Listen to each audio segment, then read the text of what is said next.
攞到2021年嘅第6題啦，咁首先睇下就話 mark price 係高過 cost 80蚊，跟住呢個 discount 係10%，跟住percentage profit 係30%，就問個 mark price 啦。咁我寫翻 CMS。好，首先呢，第一句佢話 mark price 高過 cost 80蚊呢，咁呢度應該係加80嘅。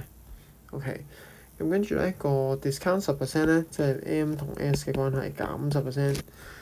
咁跟住 percentage profit 咧就係 C 同 S 啦，咁呢度係加30% 嘅。咁問個 mark price 啦，咁我哋可以寫翻呢3條式先㗎啦。咁首先就係 C 加80咧就係 M 啦，跟住呢個 M 乘翻1減10% 就係 S 啦，跟住個 C 乘翻1加30% 就會係 S 嘅。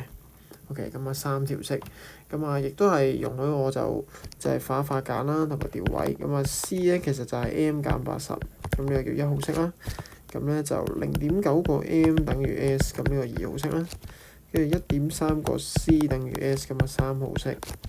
OK，咁我哋個目標咧都係要令到個 M 係即係得翻個 M 一個未知數嘅啫。咁去 solve for M 啦。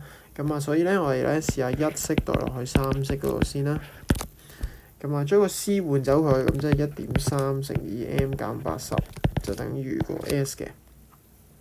咁我哋可以咧將第2條式咧再代埋落去，咁因為右手邊已經係 S 㗎啦，咁所以咧1.3括弧 M 減80咧，其實應該等於0.9 M 嘅，就係咁樣啦。